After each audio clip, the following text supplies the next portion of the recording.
Itu artinya turun. Quran itu adalah kalamullah. Turunnya kalamullah. Kapan turunnya Al-Quran itu? Disebutkan inna anzalnahu fi lailatul qadar, bahwa Al-Quran itu turun pada malam Lailatul Qadar. Lailah itu artinya malam, Qadar itu punya arti 3. Satu, Qadar itu maknanya mulia, malam mulia. Kenapa mulia? Karena diturunkan Al-Quran. Kenapa diturunkan itu mulia? Karena Al-Quran itu bukan makhluk, tapi kalamnya Allah, ucapannya Allah. Allah zat yang maha mulia, maka kalamnya adalah mulia. Kalam yang mulia tidak sembarangan diturunkan. Diturunkannya kepada Nabi yang paling mulia. Kenapa dikatakan Nabi yang paling mulia? Karena jumlah Nabi itu Pak, itu 124.000. Jadi semua manusia itu diseleksi oleh Allah, dipilih oleh Allah yang paling keren, yang paling hebat. Keren dalam hal apanya? Hebat dalam hal apanya? Dalam hal keilmuannya, dalam hal pengalamannya, dalam hal kesabarannya. Manusia dari seluruhnya dipilih oleh Allah, yang terbaiknya diangkat menjadi nabi. Yang totalnya ada berapa tadi? 124.000. Dari yang 124.000 itu diseleksi lagi, dipilih lagi, diuji lagi, mana yang terjaring, mana yang tersaring, mana yang paling kuat daya tahan dalam kesabarannya. Terpilihlah dari 124.000 menjadi 313. Dari 313 diseleksi lagi yang paling keren, yang paling hebat dalam banyak halnya. Terpilihlah 25 nabi dan rasul yang disebutkan di dalam Al-Quran. Ada berapa? 25. Pertama nabi siapa? Adam. Kedua Idris, terus Nuh, terus Hud, terus Soleh, terus Ibrahim, terus Musa, terus ada yang kelewat. Nah, ntar diulang lagi, ada 25. Adam, Idris, Nuh, Hud, Soleh. Nuh bisa nyanyi nah. Dari 25 diseleksi lagi, dipilih lagi yang paling keren. Terpilihlah 5 yang disebut ulul azmi. Ulu itu artinya yang memiliki, azmi itu azam yang kuat, pendirian yang kuat, kesabaran yang kuat, semuanya kuat, semuanya hebat. Maklum pilihan dari 124.000 nabi ya Pak. Dari 5 itu dipilih lagi menjadi 1, yaitu Nabi Yuna wa Habibuna wa Syafi'una wa Maulana Muhammadin sallallahu alaihi wasallam. Berarti Quran kitab yang mulia, kalam dari zat yang maha mulia, diserahkan kepada nabi yang paling mulia, yaitu Nabi Muhammad. Cuman sebelum sampai kepada Nabi Muhammad dibawa oleh malaikat, perantaraan, dipilih malaikat yang paling keren. Memang malaikat ada yang gak keren, artinya semuanya keren, tapi di antara yang keren ada yang paling keren. Siapa itu? punya karakternya 5.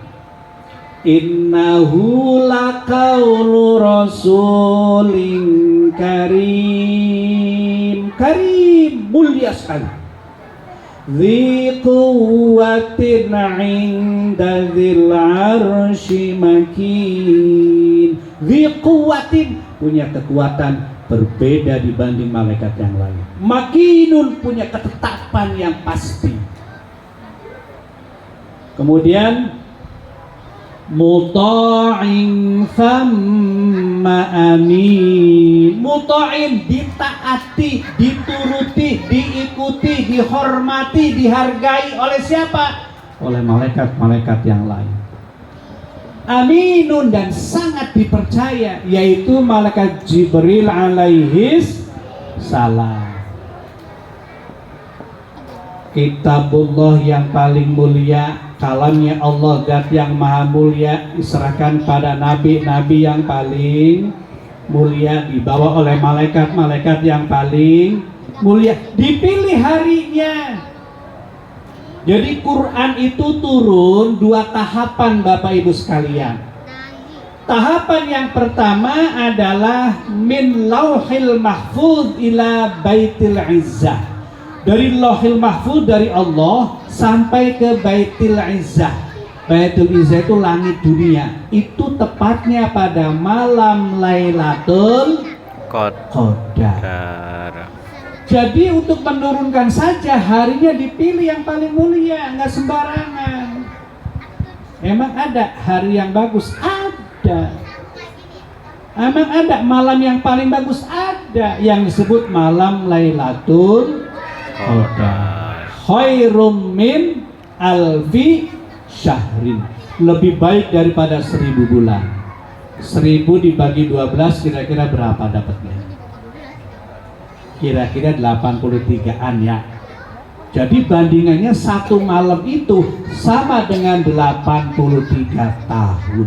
Bayangin, untuk menurunkan Quran dari zat yang maha mulia, dibawa oleh malaikat yang paling mulia, diserahkan pada nabi yang paling mulia, itu pertama kali dari lauhil mahfuz ke baitul izzah pada malam yang paling mulia yang disebut malam Lailatul Qadar. Makanya disebut mulia. Oleh karena itu, ibu bapak sekalian, kalau kita ingin tabarukan menjadi orang yang mulia, maka amalkan Al-Quran. Kalau kita pengen tabarukan, nabinya mulia, malaikatnya mulia, harinya mulia, yang punya kalam zat yang maha mulia, kalau kita ingin mulia pun sama, kita harus mengamalkan Al-Quran. Makanya kata Nabi, khairukum man ta'allamal Qur'ana wa 'allamahu. Yang terbaik di antara kalian semua adalah yang mengamalkan Al-Quran. Ta'allama, belajar Al-Quran, wa 'allamahu, dan mengajarkannya lagi, dan mengamalkannya lagi. Makanya bismillah, kita punya niat minimal bulan puasa ini, selain dari kita membaca, adalah kita lebih memperdalam lagi belajar Al-Quran. Karena Al-Quran itu perlu kita bisa membacanya, kemudian kita faham isi dan kandungannya, kemudian kita amalkan dari apa yang terdapat di dalamnya. Barulah insya Allah kita akan menjadi orang yang mulia, semulia Al-Quran. Dan Al-Quran ini akan menjadi syafaat, menjadi penolong bagi kita. Coba Pak, begitu detik-detik sakaratul maut, kalau kita kemudian bisa membaca Al-Quran, sering membaca Al-Quran, maka iblis yang ada sebelah kanan dan sebelah kiri akan menggoda manusia agar su'ul khatimah, maka Al-Quran akan memberikan syafaat dan pertolongan kepada kita, sehingga kita bisa husnul khatimah. Di alam barzah, di dalam kubur, di saat kita menghadapi berbagai macam yang belum pernah kita hadapi sebelumnya, kita ketemu dengan makhluk Allah yang belum pernah ketemu dengan sebelumnya, tentu perasaan takut dan gemetar. Maka Quran akan menjelma menjadi syafi'an lahu, menjadi penolong khususnya ketika kita berada di dalam kubur, di alam barzakh. Begitu kan nanti di akhirat, di saat kita kumpul di padang mahsyar, maka di saat itulah Al-Quran akan berdiri tegak membela kita sebagai orang yang senantiasa membaca dan mengamalkan Al-Quran. Oleh karena itu ibu bapak sekalian, maka di malam nuzulul Quran ini 17 Ramadan, mari kita berupaya sekuat tenaga, punya niat dalam hati. Pertama, saya harus bisa baca Al-Quran. Insya. Bagaimana supaya bisa baca? Ya belajar. Tidak usah gengsi, tidak usah malu. Begitu kita belajar dan mulai Iqra 1, ya Pak, Iqra 2, Iqra 3, terus belajar. Nanti akan memotivasi. Begitu kita udah bisa, bismillah kita belajar maksud dan tujuannya. Lewat siapa? Lewat para guru. Di mana memahami Quran itu nggak bisa dengan otak kita saja, nggak bisa dengan pemahaman kita sendiri, harus dibimbing oleh orang yang ahli Quran. Sebab Al-Quran itu bahasa Allah. Yang paham bahasa Allah ya Rasulullah. Yang paham bahasanya Rasulullah ya para sahabat. Yang paham bahasanya para sahabat, para tabi'in. Yang paham bahasanya para tabi'in, para ulama. Maka untuk mendalami, mengkaji Al-Quran, ikutilah ilmunya para ulama di dalam memahami Quran. Jadi harusnya Quran yang kita pelajari, yang kita dalami, yang kita kaji, yang kita tadabburi adalah Quran yang sudah dipahami oleh ulama.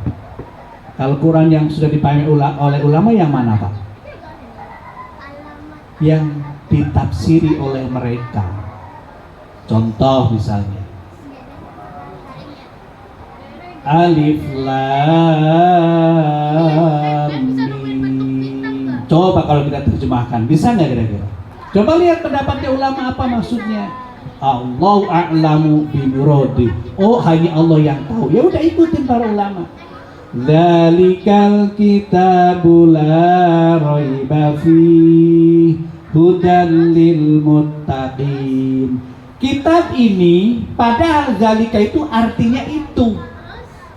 Tapi kata ulama, kenapa menggunakan itu? Karena saking luasnya, saking dalamnya isi kandungan Al-Quran. Quran yang dipegang tidak pakai kalimat hadza, tapi pakai kalimat dzalika. Ini perlu dipahaminya dengan penjelasannya ulama. Makanya nggak bisa Pak. Oh, saya udah bisa Quran, otodidak, belajar sendiri terjemahnya, dipahami sendiri, disampaikan lagi, diceramahkan lagi. Nggak bisa begitu. Kecuali kalau kita baca tafsirnya para ulama, di mana ulama memahami Quran. Nah, bahasa Quran sekali lagi adalah nggak bisa dipahami hanya pakai otak kita semata. Kenapa? Karena untuk memahami Quran perlu ilmu-ilmunya para ulama, ilmu bahasanya atau nahwu sorobnya, ilmu lughatnya, atau ilmu mantiknya, ilmu balaghahnya, ilmu tafsirnya, ilmu mustalah hadisnya. Digabunglah ulama bikin penjelasan tentang isi kandungan Al-Quran yang karyanya disebut tafsir. Banyaklah, ada orang Indonesia tafsirnya Quraisy Shihab, ya Pak, tafsirnya Buya Hamka, tafsirnya Hasbi As-Siddiqi, tafsirnya Imam Nawawi Al-Bantani. Nah itulah kita merujuknya ke sana supaya kita tidak keliru di dalam memahami Quran. Karena yakin nggak akan mampu kita kalau otodidak memahami Quran pakai otak kita sendiri, nggak akan mampu. Karena tidak cukup satu disiplin ilmu untuk memahami Quran. Berbagai macam disiplin ilmu yang sudah punya otoritas dan kewenangan adalah para ulama. Maka yang lebih aman cari yang mateng. Apa itu yang udah mateng dimasak oleh ulama? Tafsirnya. Insya Allah. Kalau kemudian kita memahami lewat penafsirannya para ulama, insya Allah bakal selamat dunia dan akhirat. Amin. Ya Allah, ya Rabbal Alamin. Setelah kita bisa baca Quran, yuk kita mulai belajar pendalamannya, isinya, lewat kajian-kajian tadi. Dan kita arahkan anak-anak kita ini, generasi-generasi kita ke depan. 20 tahun lagi kan anak-anak kita yang isi di sini, Pak. Bisa jadi 5 tahun ke depan, 2 tahun ke depan, syukur-syukur 1 tahun ke depan ini sudah jadi masjid. Amin. Ya kan? Kalau di masjid mau tidak mau kita ada kajian, pendalaman dan seterusnya. Inilah anak-anak kita yang akan meneruskan nanti. Maka mumpung bulan Ramadan kita berharap berdoa kepada Allah Subhanahu wa taala, mudah-mudahan keinginan kita, niatan kita akan dijabah dan dikabulkan oleh Allah Subhanahu wa taala. Kita panjang kalam, cukup demikian. Wabillahi taufiq wal hidayah. Wassalamualaikum warahmatullahi wabarakatuh.